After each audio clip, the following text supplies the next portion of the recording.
Buenas tardes, profesor. Mi grupo y yo vamos a hablar acerca de la teoría neopsicoanalítica de Karen Horney. Nació el 16 de septiembre de 1985 en Blankenese, actualmente Habsburgo, Alemania, y fallece el 16 de septiembre de 1952 en Nueva York, Estados Unidos.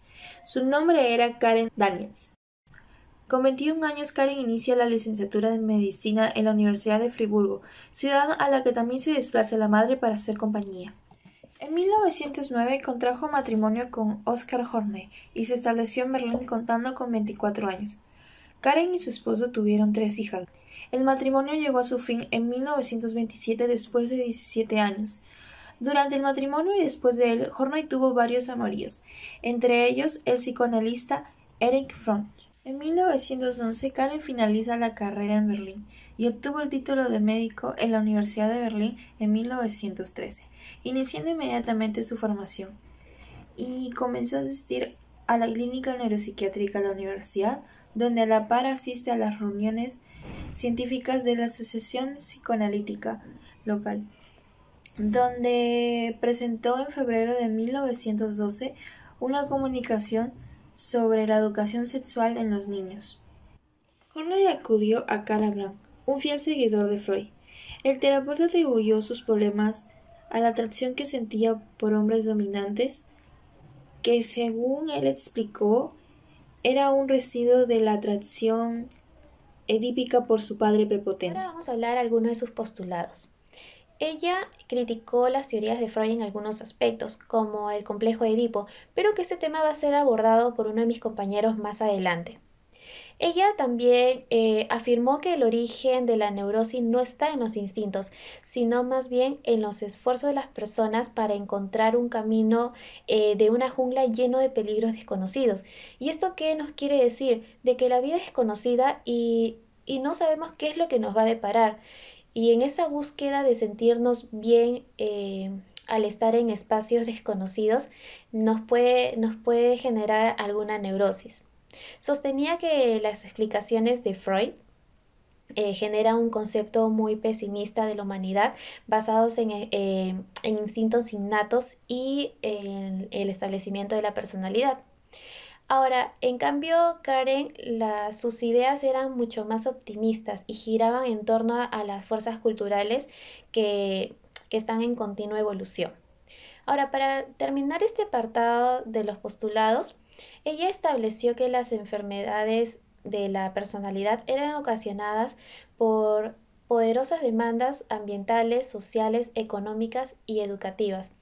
Por lo tanto, hasta donde vamos viendo, podríamos decir de que Karen tiene una visión bastante A social. continuación veremos las necesidades de seguridad que se desencadenan en la niñez, siendo la que prevalece más, aparte de los factores sociales, la relación que el niño tiene con sus padres. Cabe destacar que para Horney no tendría nada que ver lo que es las fuerzas biológicas, las etapas universales ni los conflictos durante la infancia. Dentro del desarrollo de la personalidad se van dando necesidades neuróticas, en las cuales encontramos a 10 necesidades neuróticas. La primera es afecto y aprobación. Las personas que presentan esta necesidad eh, siempre intentan agradar a los demás de manera indiscriminada. No lo descartan, siempre lo hacen y no respetan su juicio crítico, es decir, sus pensamientos.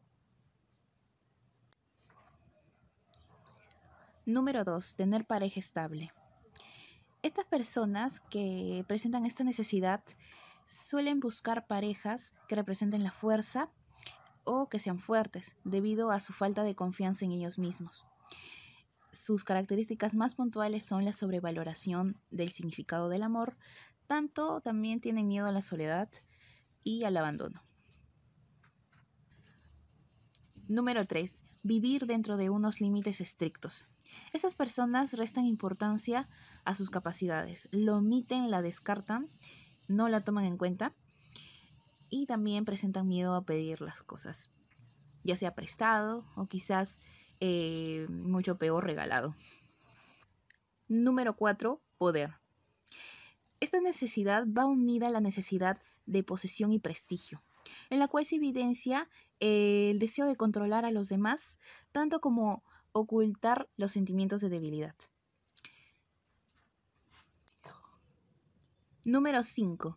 Explotar a los demás. Esta necesidad se evidencia en que estas personas solo valoran a otras personas en función de su utilidad, y estas al mismo tiempo temen ser utilizadas. Número 7. Admiración personal.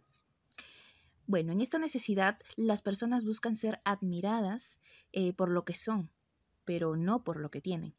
Entonces, su autoestima de estas personas siempre deben ser reforzadas por las personas de su entorno, familia o las más cercanas, de manera constante y prudente, claro. Número 8. La ambición de conseguir logros personales. Bueno, para Karen Horney, los neuróticos siempre necesitan ser mejores en todo. Pero en este caso buscan siempre un reconocimiento y demostrárselo a los demás. Como por ejemplo, hacer el mejor comercial, ser el mejor deportista y hasta a veces buscan ser los mejores amantes. Número 9. Autosuficiencia e independencia. Estas personas tienen la fuerte necesidad de alejarse de los demás, tanto que así quieren demostrar que pueden arreglándoselas ellos solos. Por ejemplo, las dichosas frases del yo puedo solo, etc. Esta es la última de las necesidades que nos dice que estas personas, mediante su lucha implacable por conseguir esta necesidad, que es la perfección, temen que sus defectos personales sean vistos por los demás, tanto como siempre buscan ocultar su debilidad, para que los demás no lo evidencien y por consecuencia no tener que dar explicaciones de lo sucedido porque les incomoda. Acerca de las tendencias neuróticas. Hay que recordar que lo primero que surge son las necesidades neuróticas, y bajo este concepto, Horney podrá categorizar en 3 partes a las tendencias neuróticas. Estas serán conductas y actitudes hacia uno mismo y hacia otros que expresan las necesidades del individuo. Ahora hablaremos sobre la personalidad complaciente. En este tipo de personalidad, los individuos demostrarán conductas y actitudes asociadas a la tendencia neurótica de moverse hacia otros. Es decir, manifestarán esta necesidad a todo el mundo, por lo que necesitarán a alguien dominante, ya sea un amigo o una pareja, que sea a cargo de su vida y les brinde protección y guía que necesitan. Además, demostrarán una necesidad intensa de permanencia, de afecto, de aprobación por otros, y la necesidad de ser amados, deseados y protegidos por el resto. Ahora seguiremos con la personalidad agresiva. En este tipo de personalidad, los individuos suelen demostrar conductas y actitudes asociadas con la tendencia neurótica de moverse contra otros. Finalmente tenemos a la personalidad desapegada. En la personalidad desapegada veremos que los individuos presentan conductas y actitudes asociadas a las tendencias neuróticas de moverse y alejarse de otros. Para poder funcionar como una personalidad sin apegos, tienden a depender de sus propios recursos, los cuales deben estar bien desarrollados. Un punto importante de rescatar de estos individuos es que sienten un deseo casi desesperado de privacidad.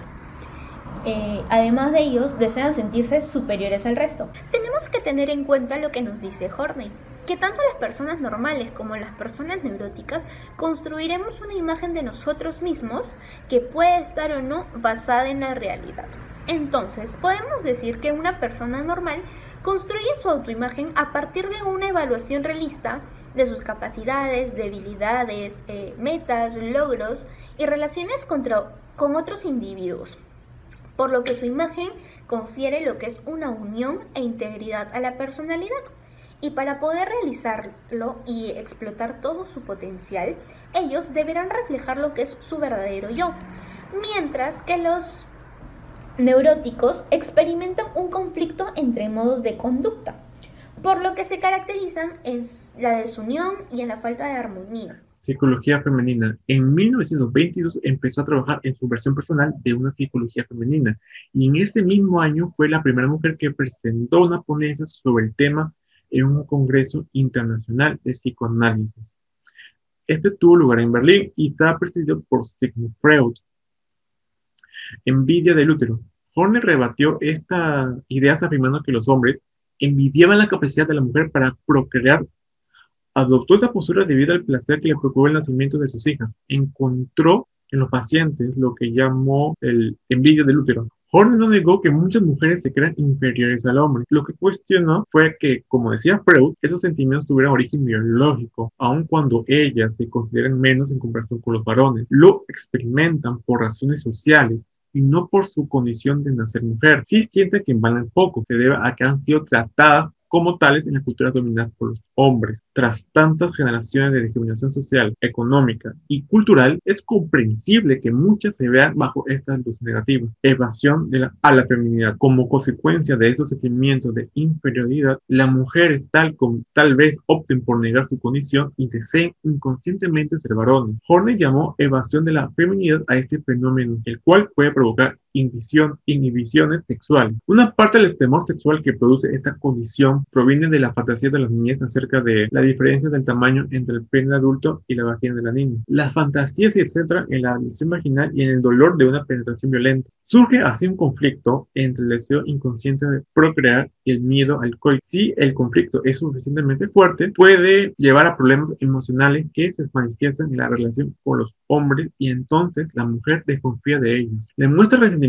y rechaza sus insinuaciones sexuales. Complejo de Edipo. Horner tampoco coincidía con Freud respecto de la naturaleza del complejo de Edipo. No negó que hubiera conflictos entre hijos y padres, pero no creía que tuviera un origen sexual. Eliminó el sexo en el complejo de Edipo y lo reinterpretó como un conflicto entre la dependencia de uno de los padres y la hostilidad hacia ellos. Hemos hablado de la conducta de los padres que socavan la satisfacción de la necesidad de seguridad y protección durante la niñez y que llevan a la aparición de la hostilidad. Al mismo tiempo, los niños siguen dependiendo de los padres, por lo cual les resulta inaceptable expresar la hostilidad. Podrían dañar incluso más su seguridad. En efecto, el niño piensa, debo reprimir mi hostilidad porque te necesito. Ya vimos que los impulsos hostiles permanecen y crean la ansiedad básica. Según Horner, el cuadro que resulta puede ser idéntico a lo que Freud describe como el complejo de Edipo, una adhesión apasionada a uno de los padres y celos del otro. Así pues, la explicación de los sentimientos edípicos parte de los conflictos neuríticos que se originan en las interacciones del progenitor y el hijo. Solo surge cuando las acciones de los padres socavan la seguridad del hijo. Freud no respondió al ataque de Horner, lanzó contra sus ideas sobre las mujeres. Tampoco modificó su concepto del complejo de Edipo. Una alusión velada a la obra de Horner escribió: no nos sorprendería mucho si una psicoanalista que no estaba suficientemente convencida de la necesidad del deseo del pene niega a este factor la debida importancia que tiene para sus pacientes. Respecto de Horner, comentó: es una mujer capaz pero maliciosa. A Horner le afectó profundamente que Freud no reconociera la legitimidad de sus puntos de vista, maternidad o carrera profesional. En 1934 escribió un ensayo sobre los conflictos psicológicos que definen los papeles de la mujer, contrastando el ideal tradicional de la maternidad con una visión más moderna. En la concepción tradicional, fomentada y aceptada por la mayoría de los hombres, el papel de la mujer consistía en amar, admirar y servir a su marido. Su identidad era mero reflejo de la de él. Horner sostenía que las mujeres deberían buscar su propia identidad, desarrollando sus capacidades y cultivando una carrera profesional. Factores culturales en la psicología femenina. Horner reconoció las influencias que los factores sociales y culturales tienen en el desarrollo de la personalidad. Observó que distintas culturas y grupos sociales ven el papel de la mujer de diferentes maneras. Psicoterapia. El objetivo general de la terapia de Horner es ayudar a los pacientes a avanzar poco a poco en el camino hacia la autoconciencia. O sea, reconocer sus necesidades neuróticas y trabajarlas. El objetivo es conseguir que los pacientes abandonen su imagen idealizada de sí mismos, renuncien a su búsqueda neurótica de la gloria y cambien el odio a sí mismo por la aceptación de su yo real. Entonces, cuando la terapia resulta afectiva, los pacientes llegan a tener confianza en su capacidad para asumir la responsabilidad de su desarrollo psicológico.